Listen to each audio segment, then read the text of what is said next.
Assalamualaikum warahmatullahi wabarakatuh. Perkenalkan, nama saya Rizky Kurniantasari dengan NPM 23570510111. Saya akan mempresentasikan mengenai arsitektur von Neumann dan arsitektur Harvard untuk mata kuliah pengantar organisasi komputer. Untuk yang pertama, itu arsitektur von Neumann. Arsitektur von Neumann ini adalah arsitektur komputer yang menempatkan program ROM atau Read Only Memory dan RAM, data RAM, Random Access Memory dalam peta memori yang sama. Arsitektur ini memiliki address dan data bus tunggal untuk mengalamati program atau instruksi dan data. Arsitektur von Neumann atau mesin von Neumann merupakan arsitektur yang diciptakan oleh John von Neumann pada tahun 1903 sampai dengan 1957. Yang mana hampir semua komputer saat ini menggunakan arsitektur buatan John von Neumann ini.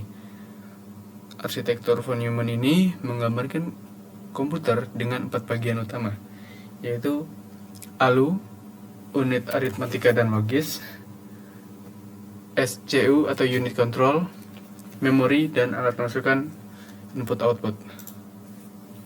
Untuk diagram blok hubungan antara komponen CPU ada seperti ini. Di sini ada prosesor, memori, address bus, data bus, control bus, input-output subsystem, dan I/O device atau input-output device. Untuk diagram arsitektur von Neumann itu seperti ini. Ada memori, MAR, MDR, outputnya itu bisa dari monitor, printer, LED, disk, terus processing unit atau ALU, sama control unit, dan inputnya itu bisa dari keyboard, mouse, scanner, disk, sama card reader. Untuk komunikasi antar memori, itu cara kerjanya, alat komunikasi antar memori dan unit pengolahan terdiri dari 2 register. Yang pertama alamat memori register atau MAR, dan memori data register atau MDR atau MDR. Untuk membaca, alamat lokasi diletakkan Maret. Memori diaktifkan untuk membaca.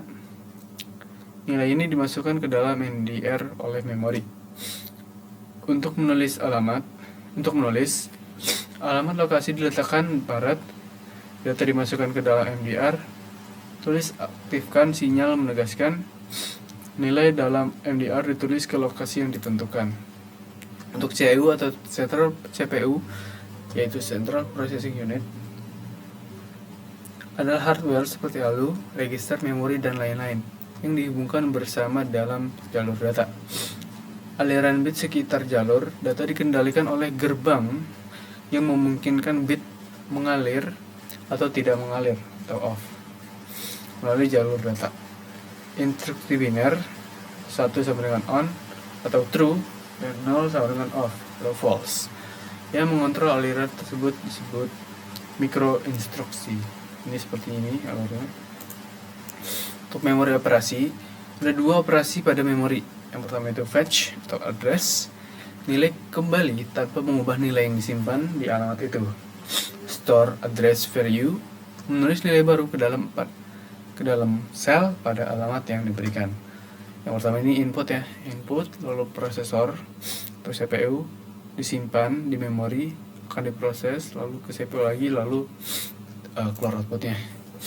Kelebihan dari von Neumann ini yang pertama, memungkinkan prosesor untuk menjalankan program yang ada di dalam data atau dalam RAM. Terus kedua, fleksibilitas pengamatan program dan data. Yang ketiga, program selalu ada di ROM dan data selalu ada di RAM. Dan yang terakhir adalah mudah diperbaiki dan dipelihara.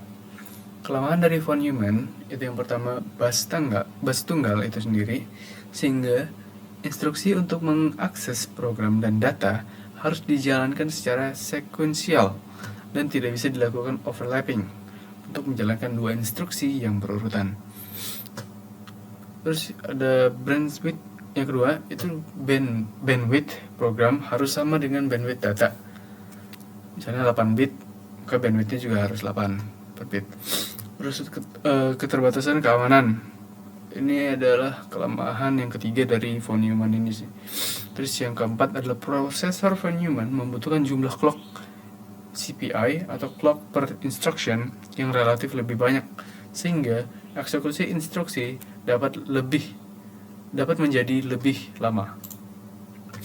Yang selanjutnya adalah arsitektur Harvard. Arsitektur Harvard memiliki dua memori yang terpisah, satu untuk ROM dan yang satu untuk RAM. Yang mana arsitektur ini merupakan kebalikan dari arsitektur komputer model von Neumann. Jika von Neumann menggabungkan ROM dan RAM menjadi satu, maka arsitektur Harvard, kedua memori tersebut dipisahkan. Pada mikroprosesor yang berarsitektur Harvard, overlapping pada saat menjalankan instruksi bisa terjadi. Satu instruksi biasanya dieksekusi dengan urutan fetch, itu yang membaca instruksi, decode pengamatan, dan read membaca data, execute untuk eksekusi, dan yang terakhir adalah write untuk menulis data jika perlu. Secara garis besar, ada dua hal yang dilakukan prosesor, yaitu fetching atau membaca perintah yang ada di memori program atau ROM, dan kemudian diikuti oleh executing yang berupa read, write dari atau ke memori data atau yang biasa disebut dengan RAM. Karena pengamatan ROM dan RAM yang terpisah, ini memungkinkan CPU untuk melakukan overlapping pada saat menjalankan instruksi. Dengan cara ini, dua instruksi yang berurutan dapat dijalankan pada saat yang hampir bersamaan, yaitu saat CPU melakukan tahap executing instruksi yang pertama, CPU sudah dapat menjalankan fetching instruksi yang kedua, dan seterusnya. Ini yang disebut dengan sistem pipeline, sehingga program keseluruhan dapat dijalankan relatif lebih cepat. Untuk diagram blok dari arsitektur Harvard itu seperti ini ya. Terus ini adalah microcontroller yang menggunakan arsitektur ini memiliki dua bus yang berbeda. Satu bus 8 bit dan menghubungkan ke CPU ke RAM. Yang lain terdiri dari beberapa jalur, 12, 14, atau 16, dan menghubungkan CPU ke ROM. Ini ROM, ini RAM. Dengan demikian, CPU dapat membaca instruksi dan mengakses memori data pada saat yang bersamaan. Untuk kelebihan Harvard ini, yang pertama adalah kinerjanya lebih baik karena memungkinkan akses instruksi dan data secara bersamaan, dapat meningkatkan kecepatan dan kinerja sistem.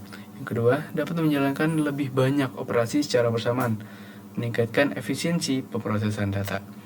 Ketiga, memisahkan jalur instruksi dan data dapat meningkatkan keamanan sistem dan mengurangi risiko. Bandwidth program tidak mesti sama dengan bandwidth data. Kelemahan dari Harvard ini, memisahkan jalur instruksi dan data membuat desain lebih kompleks yang bisa mempengaruhi biaya produksi. Terus yang kedua, arsitektur Harvard tidak memungkinkan untuk menempatkan data pada ROM. Ketiga, tidak semua aplikasi mendapatkan manfaat dari arsitektur ini. Jadi beberapa aplikasi tidak bisa dijalankan dengan arsitektur komputer Harvard ini. Terus yang terakhir, arsitektur ini tidak memungkinkan untuk mengakses data yang ada di ROM. Untuk perbedaannya, arsitektur Harvard dan von Neumann itu yang pertama, pada arsitektur von Neumann, program dan data dibagi pada ruang memori yang sama. Terus, kalau Harvard menggunakan memori terpisah untuk program dan data dengan alamat dan bus yang berdiri sendiri. Arsitektur von Neumann menyediakan fitur penyimpanan dan modifikasi program secara mudah. Bagaimanapun, penyimpanan program tidak mungkin optimal dan membutuhkan berbagai pengumpulan program dan data untuk membentuk instruksi. Pengumpulan program dan data diselesaikan menggunakan time division multiplexing yang akan berpengaruh pada performa microcontroller itu sendiri. Terus yang terakhir adalah salah satu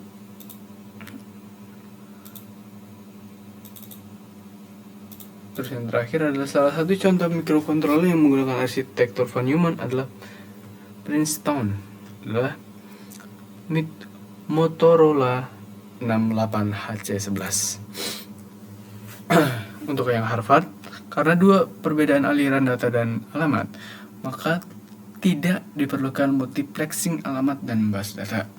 Arsitektur ini tidak hanya didukung dengan parallel bus untuk alamat dan data, tetapi juga menyediakan organisasi internal yang berbeda. Sedemikian serupa, instruksi dapat diambil dan dikodekan ketika dan data, tetapi juga menyediakan organisasi internal yang berbeda. Sedemikian rupa, instruksi dapat diambil dan dikodekan ketika berbagai data sedang diambil dan dioperasikan. Lebih lanjut lagi, bus data bisa saja memiliki ukuran yang berbeda dari bus alamat.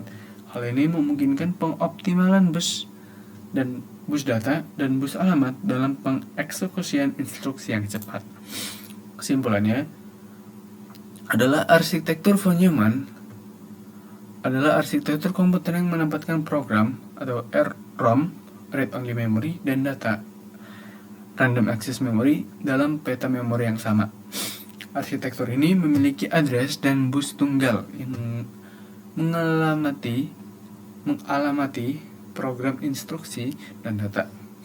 Contoh dari microcontroller yang memakai arsitektur von Neumann adalah keluarga 68HC05 dan 68HC11 dari Motorola. Sebaliknya, arsitektur Harvard memiliki dua memori yang terpisah, satu untuk program atau ROM dan satu untuk data atau RAM. Contohnya ada Intel 80C51, itu keluarganya microchip PEC16XX, Philips P87CLXX, dan Atmel AT89LSXX adalah contoh dari mikroprosesor yang mengadopsi arsitektur Harvard. Untuk sumbernya tertera di sini. Sekian dari saya ucapkan terima kasih.